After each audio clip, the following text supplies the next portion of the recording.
Halo anak-anak, apa kabar? Semoga semuanya tetap dalam keadaan sehat ya. Hari ini kita bertemu kembali dalam pelajaran bahasa Indonesia untuk kelas 8. Nah, materi yang akan kita pelajari pada semester ganjil untuk kelas 8 adalah tentang teks berita. Nah, pada teks berita ini, kalian akan mengidentifikasikan unsur-unsur teks berita, kemudian menelaah struktur dan kebahasaan teks berita. Kalian pasti sudah sering mendengar kata berita. Nah, setiap kali kalian membuka televisi, pasti ada berita. Kemudian, saat kalian membuka aplikasi di handphone kalian, pasti ada pemberitahuan tentang berita. Nah, sebenarnya berita sendiri itu apa sih? Teks berita adalah teks yang melaporkan kejadian, peristiwa, atau informasi mengenai sesuatu yang telah atau sedang terjadi. Dalam teks berita, informasi yang disampaikan merupakan informasi aktual, penting, dan menarik untuk diketahui publik. Berita disampaikan melalui media cetak berupa koran, majalah, tabloid, dan sebagainya. Kemudian dalam media elektronik seperti TV dan radio. Seiring berjalannya perkembangan zaman, sekarang kita bisa mengakses berita dengan mudah melalui internet. Nah, di internet banyak sekali website-website yang mengulas tentang berita, seperti okezone.com, Liputan 6, dan aplikasi smartphone yaitu Line Today, kemudian Tribun News, detik.com, kapan lagi, kompas.com, dan lain sebagainya. Topik-topik yang selalu ditemukan dalam berita adalah tentang kehidupan masyarakat sehari-hari, seperti politik, ekonomi, sosial, budaya, olahraga, kriminal, kesehatan, pendidikan, dan lain sebagainya.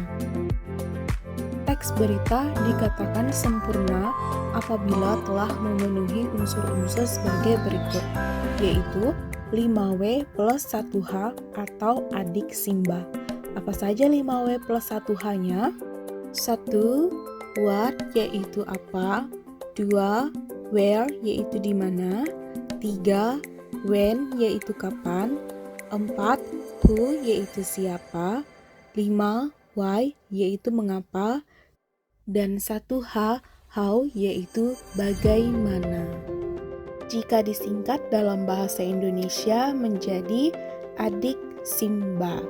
Apa, di mana, kapan, siapa, mengapa, dan bagaimana. Setelah kalian mengetahui tentang pengertian teks berita dan unsur-unsur teks berita, selanjutnya kita akan mempelajari tentang struktur teks berita dan unsur kebahasaannya. Struktur teks berita terdiri dari 4 bagian, yaitu kepala berita atau headline, ini biasa disebut dengan judul berita utama. Yang kedua, teras atau lead, ini berisi satu paragraf pembuka yang memuat intisari berita yang paling menarik. Yang ketiga, tubuh, yaitu body, berisi uraian lengkap yang menjelaskan seluruh unsur berita. Yang keempat, yaitu kaki atau leg, berisi bagian penutup yang berupa simpulan atau penegasan ulang. Teks berita memiliki beberapa ciri kebahasaan khusus yang membedakannya dengan jenis teks lain. Berikut ini adalah ciri kebahasaan yang dimaksud. 1. Menggunakan kalimat langsung dan tidak langsung. 2. Menggunakan kata kerja mental. 3. Menggunakan konjungsi temporal. 4. Menggunakan keterangan waktu. 5. Menggunakan bahasa baku. Fungsi teks berita adalah menyampaikan informasi dengan menggunakan data yang akurat. Data tersebut dapat diwujudkan dalam bentuk kalimat langsung ataupun tidak langsung. Kalimat langsung adalah kalimat ujaran yang ditulis kembali secara apa adanya. Sedangkan kalimat tidak langsung adalah kalimat yang telah dibahasakan kembali tanpa mengurangi intinya. Menggunakan kata kerja mental. Kata kerja mental adalah jenis kata kerja yang mengekspresikan sikap atau respon seseorang melalui aktivitas mengindrai, berpikir atau merasa terhadap suatu tindakan dan pengalaman. Contohnya kata melihat, mengerti, khawatir, sedih, bahagia, mendengar.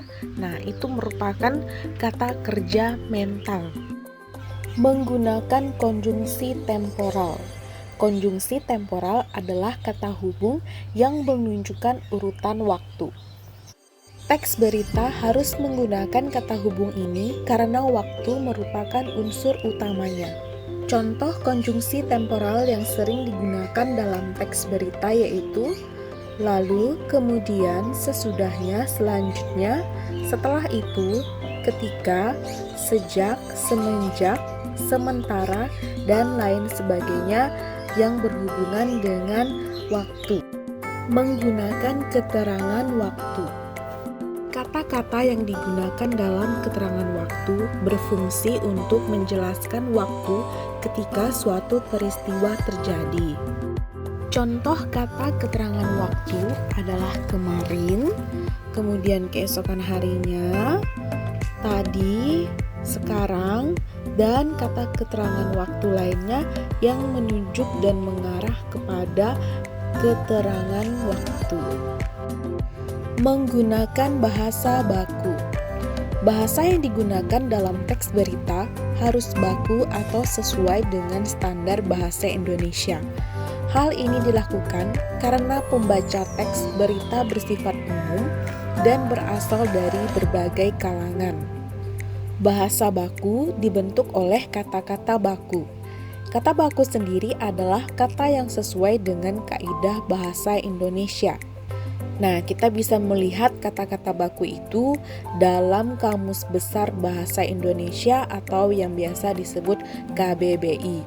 Di situ sangat lengkap sekali kata-kata baku dan kita bisa melihat apakah kata-kata yang sudah kita pakai dalam bahasa sehari-hari atau pada saat kita mengerjakan tugas itu sudah termasuk ke dalam bahasa baku atau bahasa tidak baku. Perlu diingat bahwa tidak semua peristiwa atau kejadian yang berdasarkan fakta dijadikan berita. Semoga setelah kalian mempelajari tentang pengertian teks berita, unsur-unsur teks berita, struktur teks berita, dan kebahasaan teks berita, kalian terhindar dari berita-berita hoaks ya.